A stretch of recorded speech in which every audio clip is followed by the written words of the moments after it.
教授每天都要往女孩嘴里塞满珍珠，再让她字正腔圆地朗诵。可女孩刚一开口，汤圆大的珠子就滑进了胃里。I swallowed one. Oh, it doesn't matter. I got plenty more. Open your mouth. One. 谁能想到，这场毫无人性的教学，却只是源于两个老男人的打赌。他们要让这个社会底层的女孩脱胎换骨，成为一个名媛。这是奥黛丽·赫本的经典作之一《窈窕淑女》。她一改往日优雅的公主形象，成了个灰头土脸的贫民窟卖花女。一场大雨将她与一些上流社会的人困在一起，而身为语言学教授的希金斯自然受不了女孩糟糕的口音，认为她就是在侮辱正宗的伦敦英语，而自己有能力让她变得更好，到时候什么体面的工作她都可以随便选，根本就不会像现在一样狼狈。 I could pass you off as the Queen of Sheba. How, you don't believe that, Captain? 一旁的上校也不相信教授能做到，于是他们就打了一个赌，在6个月时间里，让她成为令所有人羡慕的贵族女孩。作为赌注，上校将包下教授实验的所有费用，两人一拍即合，定下赌约。而伊丽莎也自然不愿错过这个改变命运的机会。然而常年待在贫民窟里的她，已经很久没有洗过澡了。来到教授家的第一件事，就是让女仆们给她从头到脚刷个干干净净。伊丽莎哪见过这样的阵仗，像只被强行洗澡的猫一样，10000个不乐意碰水。浴室里发出了杀猪般的惨叫。此时的教授还没有意识到，这个改造的过程将会让他多么得头疼。上校认为，既然自己参与了这个事，就必须得对其负责，提醒教授不能有任何占便宜的想法。而在希金斯观察到的婚姻里，女人总是会为了一些小事而争吵，他对此事非常的讨厌。 And I find the moment that I make friends with a woman, I become selfish and tyrannical. 因为没遇到过能让他喜欢的女人，所以教授坚持孤独终身的想法，绝不让女人和婚姻干扰到自己本来的生活。教授一心只想改造好卖花女，而读者原因是练习英语的基础。伊丽莎被绑在凳子上，大声朗读着这几个字母，但教授定下一个严格的要求，只有线条能画直线了，伊丽莎才能够吃饭。连管家都认为她太过严苛，说女孩昨天一整天没有进食了。然而这时家里却来了个不速之客，原来是那个从不关心伊丽莎的父亲。他听说了女儿跟2个绅士走了，以为自己攀上了高枝，于是想来讨要一笔丰厚的彩礼。可他刚一开口，就遭到了教授的拒绝。 I'm glad to see you have a spark of family feeling left. She's in there. Just take her away. 老头满脸疑惑，做了1晚的发财梦瞬间破灭，1分钱彩礼没要到，自己还得往里搭。他可不愿意把女儿带回去，于是死皮赖脸地跟着教授，表示只要5英镑的酒钱，他再也不会来打扰伊丽莎。希金斯只需要花一点小钱，就能帮助女孩脱离这混蛋父亲的魔爪，于是便答应了对方的要求。老头的意愿达成，想着赶紧去酒馆整2口，可出门却正好撞了个满怀。经过了一番端详，他才认出女儿。 It's Eliza. Well, I never thought she'd clean up so good looking. 伊丽莎一眼就看出父亲没安好心，但老头还是端起一副威严的架子，嘱咐教授他要是不听话或者闯下祸端，就放心大胆地抽他。 Get Eliza. 好不容易把老头打发走了，念了3天原音的伊丽莎不干了。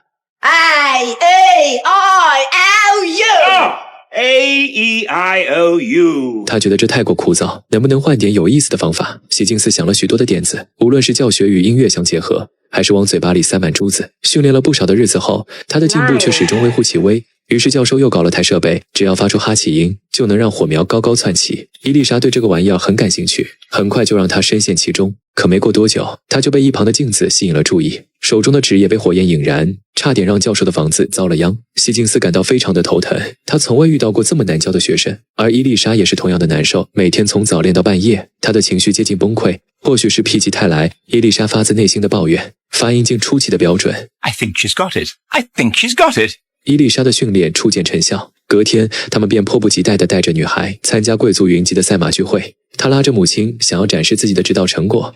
How kind of you to let me come. Delighted, my dear. Howdy do. How do you do? 伊丽莎用标准伦敦口音与在场的上流人士们相互交流，甚至还引起了富家子弟的兴趣，主动靠近与女孩聊天。她伪装得很不错，没有任何一个人看出破绽。等到赛马比赛开始，在场众人都优雅地观看，唯独伊丽莎被飞驰的骏马勾起了激动的心情。 Come on, Dover!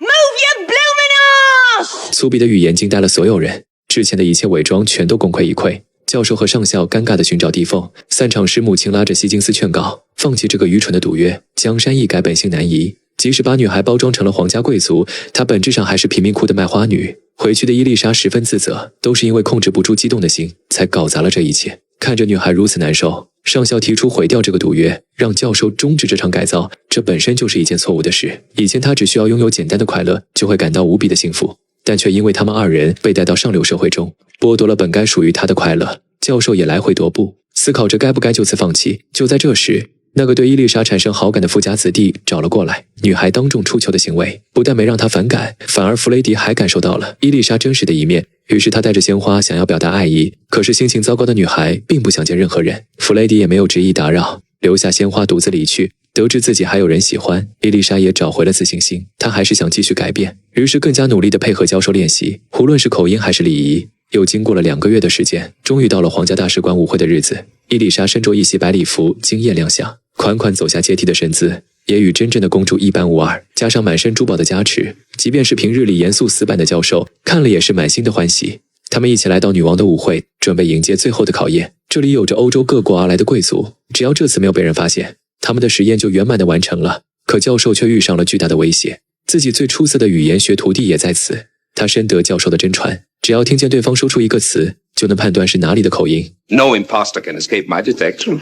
Professor Carpati. Oh, yeah. The Greek ambassador. 看到徒弟有着完全不逊色于教授的能力，上校十分担心会被揭穿，嘱咐教授的母亲紧盯着那个卷毛，只要他靠近伊丽莎，他们几人一定要上去干扰。而女孩格外的受人欢迎，不免引起了一些贵妇的嫉妒，特意叫来徒弟，让他一定要弄清楚对方的身份。好在女王恰巧在此时登场，为女孩暂时化解了危机。伊丽莎的优雅吸引了所有人，连女王也忍不住夸赞。Charming, quite charming. 得到了女王的认可，教授心里十分的得意。更意想不到的是，王子也盛情邀他同舞一曲，为整个舞会开场。这也让教授完全放下了担忧，高兴地与伊丽莎翩翩起舞。徒弟想要与女孩交流，他也不再阻拦，甚至主动为其提供机会。这举动让母亲与上校紧张起来。经过1支舞的交流时间，徒弟推断出了结果，让在场的夫人们震惊不已。很快消息传遍了人群，大家都知道了女孩名副其实的贵族身份。教授瞬间发自肺腑的大笑。6个月时间，让底层女孩脱胎换骨，她的改造成功了。上校也对教授佩服得五体投地。虽然他们已经取消了赌约，但是他仍愿意兑现当初的赌注。家里上上下下都在为教授庆祝，唯独角落里的伊丽莎独自闷闷不乐。等人都散去后，他终于无法掩饰心底的悲伤，撕心裂肺地痛哭起来。因为教授的改造实验已经结束，他没有理由再留在这里。但是6个月的朝夕相处，让伊丽莎心底产生了对希金斯的依赖和爱。她现在不能接受没有对方的生活。 Quite realized you were going away. You might marry, you know. You see, Eliza, all men are not confirmed old bachelors like me and the Colonel. 希金斯建议他找个爱人结婚，这番话让伊丽莎心里非常难过。她不愿意活成一个物品，失去价值后就只有被抛弃的命运。她渴望得到教授的关心和爱，可是独身惯了的希金斯并不理解对方的感情。两人大吵一架后，闹得不欢而散。伊丽莎收拾好东西，连夜离开这个伤心地。可刚出门就遇上了弗雷迪。自从那天起，弗雷迪便一直梦到她，希望能够再度相遇，当面向她示爱。可是伊丽莎心底仍放不下教授，拒绝了弗雷迪的告白。她时隔半年，再次回到卖花的街头。可是曾经的熟人们都已认不出她原本的身份。伊丽莎彻底沦为了一个孤独的人，无法再融入曾经生活的地方。直到天亮，教授他们终于发现伊丽莎不见了，上校打遍电话也没问出她的踪迹。希金斯只好着急地出门寻找。然而此时的女孩正在希金斯母亲这儿控诉着她昨晚无情的行为。等到午后，找寻无果的教授想要找母亲倾诉心中的郁闷，却正好撞见伊丽莎。可两人一见面，希金斯又端起了架子，用命令的语气让她回去。伊丽莎感受不到对方的真诚，她虽然成了公认的窈窕淑女，但在希金斯眼里还是一个受他摆布的卖花女。伊丽莎也深知他们的地位悬殊，也不再奢求能得到爱情，但希望能像朋友一般相处中有一些尊重和关心。可教授的态度依旧冰冷傲慢，他明明也想让对方回去，却始终不愿放低他那高贵的姿态，死要面子地说自己对所有人都一样，他可以找别人寻求特殊对待，自己绝对不会拦着。伊丽莎彻底对他失望了，表示自己要去嫁给弗雷迪。她能感受到对方发自内心的爱。 Goodbye, Professor Higgins. You shall not be seeing me again. 伊丽莎终于下定决心，选择彻底地离开了希金斯。二人就此分道扬镳。可回去的路上，希金斯越想越后悔。真正失去伊丽莎的时候，他才意识到，在一天天的相处中，自己也离不开对方了。与伊丽莎每天的对话早已融入了他的生活习惯中，包括他的一颦一笑也刻在脑海挥之不去。希金斯看着对方的训练设备，心里控制不住的哀伤。听着留声机里两人的谈话，思绪也被拉回到过往的每一个瞬间。恍惚之间，伊丽莎又回到了这里，以与白天截然不同的态度与教授打招呼。她一脸害羞地回应对方。影片至此结束。最后这看似圆满的结局其实并不真实，我更愿意相信这是教授的幻想。而伊丽莎已经成为了自我价值觉醒的窈窕淑女，去更加广阔的天地寻找属于自己的幸福去了。窈窕淑女打破了灰姑娘的童话框架，证明真正的优雅源自内心的独立与尊严，而非外在的标签。正如萧伯纳在原著《卖花女》中强调的，伊丽莎的觉醒不是成为皮格马利翁的雕像，而是成为她自己。